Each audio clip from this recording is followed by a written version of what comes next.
Здравейте, както знаете, аз съм Елена и в днешното клипче, както сте разбрали темата на заглавието, реших да направя декорирай с Лени, което значи, че ще ви покажа няколко идеи, за да декорирате вашата стая. Надявам се този тип клип да ви харесва. Ако е така, можете да лайкнете, коментирате, споделяте, пишете долу в коментарите дали ви харесва този тип клипове. Ако ви харесва, може да продължавам да правя с тях. Може да направя отделен канал само за декорирай с Лени. Хаштаг декорирай с Лени. И да, нека да продължаваме с първата идея.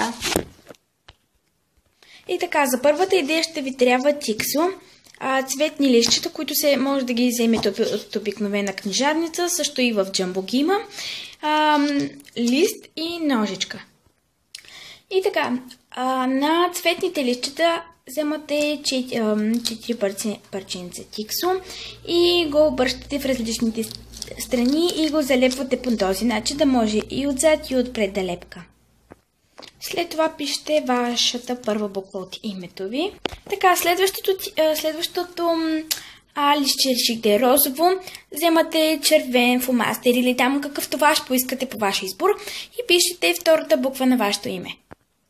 Така, сега ще ви покажа как да направите тиксото. Значи, вземате тиксото от тази страна, слагате да може да се залепи по този начин и от двете страни и се получава това нещо. Не знам дали добре се вижда на камерата.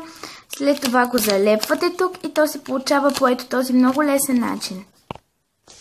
След това залепяме и втората буква. Следващия цвят, който избрах е ето това бяло оранжево листче. И да. И така, това е завършения вид на цветните листчета.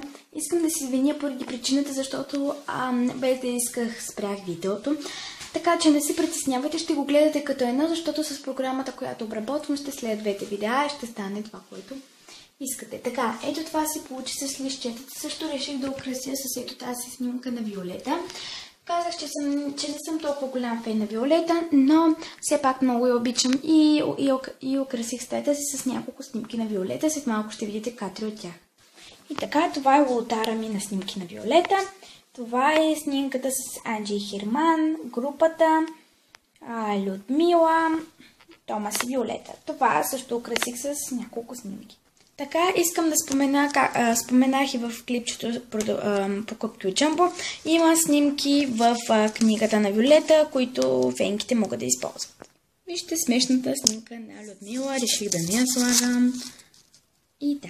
За следващата идея ще ви трябват бял лист, пак цветни листчета, ножичка и тиксо. И така, следващата идея е да направите табло за задачи. Ето, моето табло стана много шарено и много красиво. Реших да го украся с ето тези стикери, които видяхте в второто ми клипче с покупки от Джамбо. Надявам се да ви е харесал. Ето така изглежда и него все още се чудя къде да го залепя. И така, ето така седи таблото с задача. Надявам се тази идея да ви е харесала. И последната идея е да си направите лотар от спомени. Това за мен е много прекрасна и емоционална идея, но все пак реших да я споделя с вас. Ако този клип ви е харесал, може да дадете палец нагоре и да се абонирате за канала ми. Ако не, просто го гледайте и коментирайте. Надявам се, че този тип клипове ви е харесал. Ако така, дайте, както казвам пак, дайте палец нагоре и тиксото ми падна.